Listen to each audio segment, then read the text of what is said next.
6 most disturbing lost pieces of media. Medea. What happened with Medea? On July 9th, 2024, one Reddit user made an extremely unsettling post on the RBI, or the Reddit Bureau of Investigation subreddit, which read, "Help finding a TV episode to possibly solve a murder. I've spent years and hours through Google trying to locate this and was advised you guys might be able to help. Trying to find what rerun episode of Unsolved Mysteries aired on a specific date/location that I'm convinced had a story of my ex-husband murdering a couple. What? I was at a hotel in Bakersfield, California on August 17th. Why is something always happening in August? My birth month is the place of every murder. Every murder. Every time I watch one of these videos, it's August. And at 11 p.m., they had a rerun of Unsolved Mysteries. I guess it's just bound for me to kill someone. I have no idea what station would have played it. Twitch. I'm watching them talk about a situation where a smooth-talking stranger gets himself invited into their home, etc. I jokingly kept thinking to myself, yeah, I know someone smooth like that. This person ended up murdering the couple. Fast forward to the end, and they show a sketch. I literally sat up in the bed. It was my ex. Yes, he would have been capable of that, and I believe he would have been driving through that area around that time, angry that I just left him. The user also mentioned that they had already contacted the show but hadn't received any answers from them. And despite years of looking online, they haven't found any clues. Now, my first assumption when I came across this post was that it was nothing more than a hoax created by the user.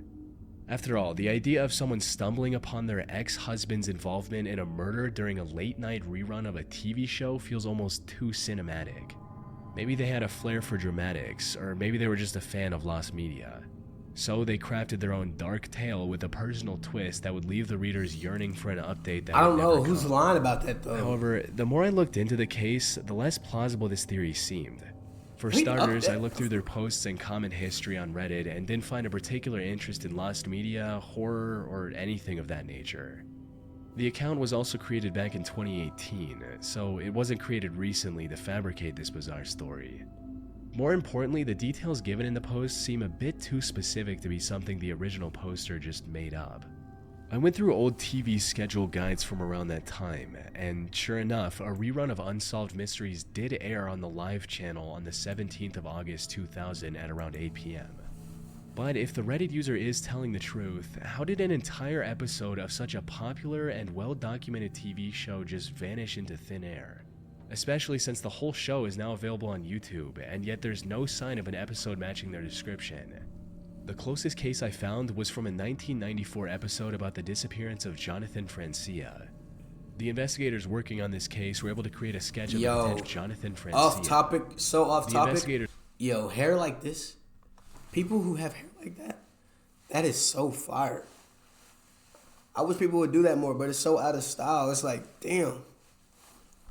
That should get your leg. Working on this case, were able to create a sketch of the potential suspect, and it was a man with a long face and a cowboy hat. This did match the description the Reddit user gave in a comment about the sketch they saw on TV. However, this is where the similarities ended between the two cases. To make matters even more puzzling, another person claimed to remember something similar in a comment reading, "I have a vague recollection of this episode as well.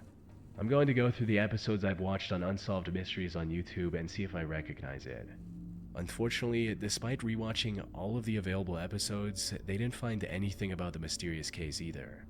Though, it's entirely possible that Unsolved Mysteries changed parts of their episode after its rerun in August of 2000. As Redditor Rob Frey mentions in their comment, the reason why it might be so hard to find and why you can't just watch old episodes to find it is the segment may have been changed from what was originally aired. Unsolved Mysteries used to edit segments as new information came forward, especially after a case was officially solved. If they caught the guy who did it, they may have removed a lot of the information from the case that made you think it was your ex, especially information that was completely speculative or a red herring. As an example, I remember they had a really good segment about a murder in a family who owned a U-Haul, and it went into a lot of the family infighting and drama, and there was at least an implication that a family member was most likely to blame. When they caught the guy and it turned out to be a random breaking and entering, they cut all of the family drama stuff out of the segment and added an update that the case was solved. The only potential flaw in this theory is that if Unsolved Mysteries changed that episode because the case was quote-unquote solved, the Reddit user would have likely learned about their ex getting arrested, but that didn't happen. From what I've seen, the most likely theory is that maybe they saw the sketch on some other crime show and are simply misremembering it as a part of the Unsolved Mysteries episode after so many years. This would explain why no one was able to find the hint, despite scouring every episode of the show from its conception. However, if this turns out to be true, it would also make searching for what they saw on TV that night exponentially more difficult. Unfortunately, unless someone finds concrete evidence, we have no way of confirming or disproving any of these theories. That being said, if this lost media is ever uncovered by people on the internet, it could help authorities solve a decades-old crime and catch the suspect.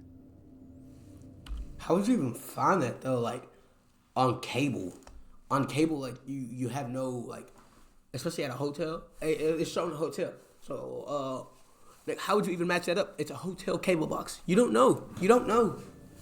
Easily available explosive. During the 2016 Silicon Valley Comic-Con, one of the hosts of Mythbusters, Adam Savage, was doing a panel answering questions from fans of the show. Near the end of the panel, someone asked him about the biggest disaster he's experienced on Mythbusters. What is the biggest disaster that you've ever had behind the scenes filming Mythbusters? Now, this fan was likely expecting something tame, like a crew member spilling something, or one of the devices they built breaking before they could film the episode, something of that nature. However, no one could have anticipated the answer Adam gave for this simple question. Wondering how specific to get. But the biggest disaster we had was Cary Grant and Tori were investigating a easily available material and its supposed explosive properties. What they found out was so explosive that we destroyed the footage and agreed never to say what we learned. Oh. The material they discovered was so explosive and dangerous that they had to report it to DARPA, which is a research and development agency of the United States Department of Defense. Adam also quickly moved on to the next question, likely in an effort to avoid giving any hints about what this dangerous material could be. Following that panel, he refused to utter a single word about the lost episode or the material that made them destroy the footage. That silence was held until the 20th of November 2023. Yes, please spill. Titled, "These Mythbusters Stories Got Scrapped Due to Danger." The first question in this video was someone asking about footage that was destroyed outside of Adam's control. At first, he gave a predictable answer, explaining how network decisions like cutting scenes to make room for advertisements had led to some lost content. But before moving on to the next question, he brought up the commonly available explosive again. And while he was careful not to drop any hints about what the material could be, he did go into more detail about why they decided to erase the footage from existence. We were looking at... Why won't he tell what it is? If it's so commonly, like, if it's so available, why not just say what it is so people know not to use that shit? But nah, at the same time, you gotta think at the same time, commonly available, people will be making bombs. You can't do that. I see what he's doing. I see why. What we found was something so energetic when we executed it that we agreed to not talk about what we learned. Yeah. It was common enough, easy enough to implement, easy enough to execute that we were like, the world will not benefit from this knowledge. This is the reason you never saw a silencer episode from Mythbusters. Is a potato a good silencer? A pillow? A 2-liter bottle of soda? These are all really interesting questions. And silencers are fascinating technologically. But silenced rounds are not a benefit to humanity. Nah, they really ain't. This makes total sense considering Mythbusters had tens of millions of viewers from around the world. Scoped out. The show built its reputation on demystifying. They get scoped out by a potato gun, bro. Somebody has a potato silencer on you. Now your brain's mashed potatoes. Mudded. No matter how surprising or dangerous, built its reputation on demystifying myths and delivering facts, no matter how surprising or dangerous they might be. By withholding the episode, it may seem like they went against their own character. Some might even argue they had a responsibility to release the episode, both for the sake of scientific transparency and to educate the public about potential risks. Educating people about the potential dangers of a common material could have sparked important conversations about safety and regulation, potentially preventing accidents born out of ignorance. But here's the other side that's hard to ignore. Mythbusters wasn't just a science show, it was also entertainment. Publishing a step-by-step guide on how to weaponize an easily available material would have been, at best, irresponsible and, at worst, catastrophic. The world isn't short on people who might misuse such information, and the stakes were simply too high to ignore. So, the team's decision to shelve the episode was the responsible thing to do. That said, I did some digging online, and speculation about what this mysterious explosive could be is all over the place. Some claim that it's simply flour. For those who don't know, non-compacted flour is extremely flammable and can easily create a sizable explosion upon combustion. Another chemical that came up in multiple theories was tannerite. It's a binary explosive that is commonly used for long-range weapons practice. It's helpful for marking targets since it detonates Phone call, hold up. I'm finna get a Sam's Club glick. Visibly on impact. More importantly, it's widely available online. Someone can easily buy tannerite online for relatively cheap without any permit or verification. However, here's the problem with both of these theories. Neither material creates an explosive dangerous enough to justify the drastic steps the Mythbusters team took. Damn, why she looking at him like that? She wanna fuck this nigga. She trying to zuck his zick. The drastic steps the Mythbusters team took. She trying to zuck this nigga's zick. For instance, while a tannerite explosion is certainly impressive, it's not nearly dangerous enough to warrant such a drastic response from the Mythbusters team. While researching the topic, I came across the chemical it's just good eye contact. Let me chill out. I'm being too horny. Which perfectly fits with what we know about the mystery chemical. It's just For starters, both of the materials required to make triacetone triperoxide are found in most homes. Acetone, which is used as paint thinner and nail polish remover, and peroxide, which is commonly used as a bleaching agent for white laundry. More importantly, even tiny amounts of triacetone triperoxide can do unimaginable damage. Ultimately, unless someone somewhere has a secret copy of that episode and releases it on the internet, we'll never know for sure. And given how Adam described the danger of this material, it's just one of those rare cases where it's honestly better for the video to remain lost media. Watch it be some dumb shit like baby powder and bath salts. Some, what's that called? Epsom salt. Baby powder and Epsom salt mixed. And you blow that shit up. Watch it be some Leno dumb Blade shit. incident. On April 14th, 2022, an anonymous user on 4chan's TV board mentioned a disturbing incident they remembered from an old episode of The Tonight Show with Jay Leno. They stated, one time Jay Leno had a magician on his show and he was doing some sort of cut the lady in half trick. He starts to cut and the lady starts yelling for him to stop like she was actually getting cut or about to get cut, and they start helping her out. I have never seen or heard anything since and never been able to find the clip. The episode in question aired on the 21st of June 2001, and as the story goes, one of the guests on that episode was Arsenio Hall, who was going to perform a classic magic trick of cutting a person in half. However, while he was performing the trick, something went horribly wrong. He accidentally stabbed the woman who was volunteering for the trick.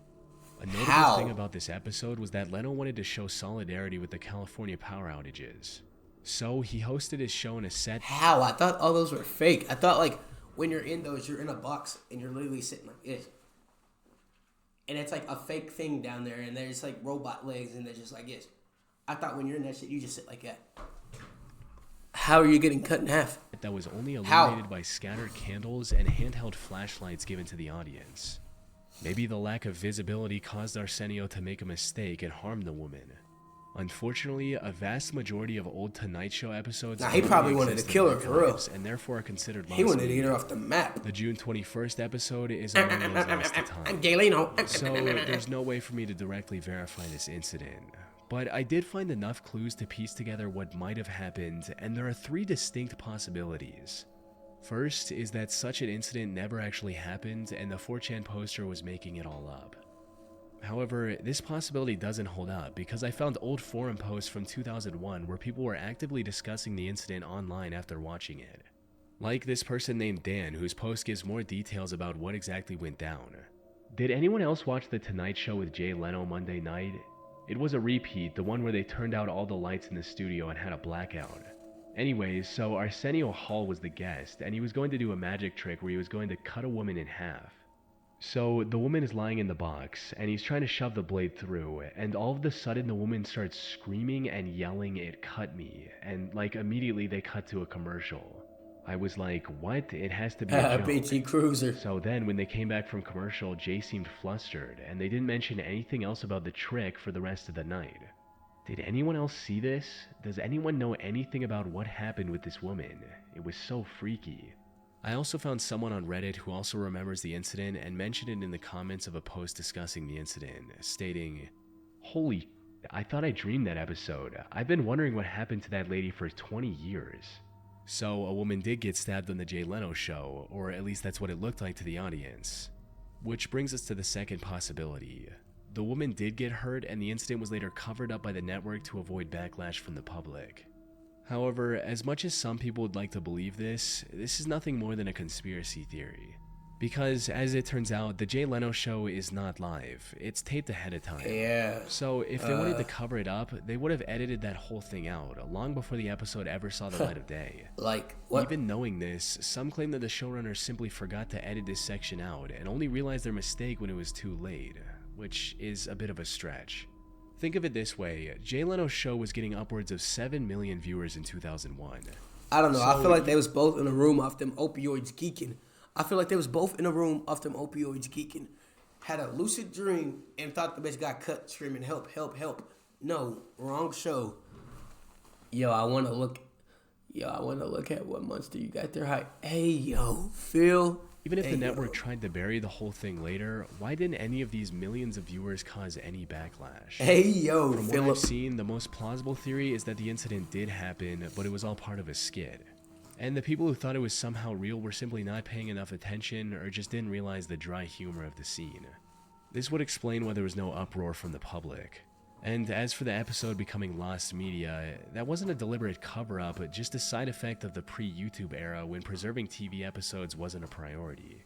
But who knows, if the speculation gains enough momentum, Jay Leno, Arsenio Hall, or someone else from the show's production team might come forward with the truth. Until then, all we have are educated guesses to piece together the mystery. Sharon Davis's Unsolved Mysteries episode. Sharon Eugene Davis was a 51-year-old school teacher living in Dallas, Texas. She lived with her 2 children, Autumn and Ronnie, and their husband of 21 years, Ron Davis, who she married back in 1980. Unfortunately, her relationship with Ron wasn't ideal. Just 5 years after their marriage in 1985, Sharon filed for divorce while describing her husband as controlling and ill-tempered. Yeah. She withdrew cash from their mutual account and was planning to move to LA with her 2 children. However, soon after filing for divorce, she mysteriously changed her mind and returned to living with Ron. Fast forward to June 11, 2001, Sharon once again found the courage to file for divorce. And this time she was prepared to go through with the decision at any cost. She was planning to move out of her house in the 1900 block of Elderleaf Drive, all while her attorney was trying to obtain a temporary restraining order against Ron, her husband. However, just as everything seemed to be falling into place, tragedy struck. On June 13, 2001, at around 7 a.m., Sharon dropped her daughter at Rapid Transit Park and Ride Station, 2 miles from their home, and went on her way. She was scheduled to attend a training session at Stemmons Elementary, but she never arrived. Even after her children asked their father to report their mother missing on the evening of June 13, 2001, he refused to contact the authorities until a day later, starting a citywide search for Sharon. He blicked her. And after 4 days of searching, investigators finally found her car abandoned in a parking lot near the Southwest Mall in Oak Cliff. Yep, he blicked her. The car had a broken window and was also wiped clean of fingerprints. And while all of this was highly suspicious, the lack of evidence meant that Sharon's disappearance was filed as a missing person case. Ron and her 2 children were called in for interviews multiple times, but the investigators... Is this the face of a man that will blick you off the map? Yes. He looks like he has no regrets. He's bald. Baldy. Any man with a bald head you can't trust. weren't able to find any leads from either of them. His hair don't Sharon's even trust him. mysterious disappearance 2 days after her filing for divorce also made Ron the prime suspect in many people's eyes. However, the complete lack of evidence prevented authorities from treating him as the potential perpetrator. When asked about it, this is what the lead officer had to say. "We've had a lot of people ask us if he, Ron Davis, is a suspect. This is a missing person case. There are no suspects at this time. We don't have any criminal evidence, although we fear foul play has occurred. Right now, Mr. Davis is a witness, an uncooperative witness. And after months without any leads, Sharon's case caught the attention of the producer of Unsolved Mysteries, who wanted to air an episode on her case. They produced the segment in mid- to Oh, late I know that shit. Baldy over there has a scheduled for filter. I have no broadcast head. sometime in spring of 2002. The last thing they needed was an interview from Ron. However, Is when it the hot producer or is it approached cold? him, he I don't know, denied the 'cause I'm not request bold. and was quite stern about it. But when they wanted to air the segment without Boom! Ron's interview, he objected again and sent an accusatory letter to the producers telling them not to air the segment on Sharon. And that's where the lost media aspect of this story comes into play. The showrunners complied with Ron's request/threat and scraped the whole thing. And as far as I'm aware, the footage has never seen the light of day. It's entirely possible rest that a in witness peace. could have come forward with critical information after seeing Sharon's story on TV. She's probably gone. However, Ron's refusal closed the door on any potential leads that could have changed the course of the investigation. This obviously put a lot more attention on Ron. He was even given nicknames like the most guilty non-guilty man. But it's been 22 years nigga look without like my any dad, leads to bro. Sharon's case. Type of shit. Game in the Sand. He looks straight like Game in my the Sand dad. is the name of a shocking short film by the German director Werner Herzog. If you've ever heard of him, you'll know he's famous for pushing boundaries, and not always in a good way. His sets are very well known for being chaotic, and there have even been injuries and deaths during his productions. And apparently he's been this way since the very beginning. You see, Game in the Sand was the second film he ever created back in 1960. Fuck his Game in the Sand. However, after completing the film, Werner was so horrified by the footage that he decided to never release it to the public. The only thing we know about the short movie is that it featured 2 children, a rooster, and a cardboard box. It was also filmed in a sandy area, hence the name, and according to Werner, things, quote, got out of hand during shooting. The premise of the movie is also a complete mystery. What do you mean by that? The only thing Werner has talked about is a scene where the rooster was buried in sand up to its neck.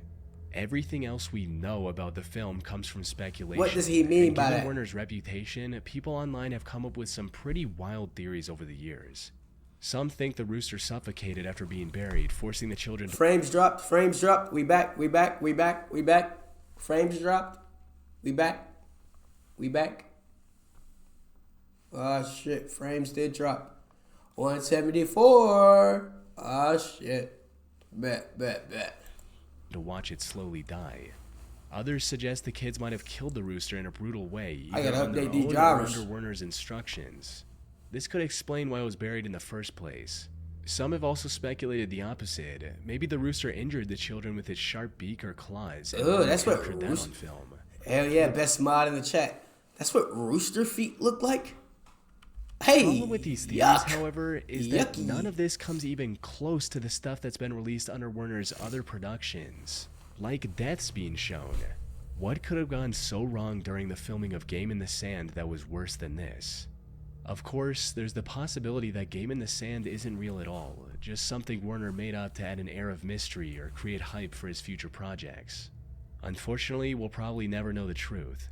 The identities of the children involved were never made public, and the film's composer, Well, I mean, I Uwe hope not. They're Brandner, fucking someone who children. might have been able to shed some light on what really happened, passed away in 2018.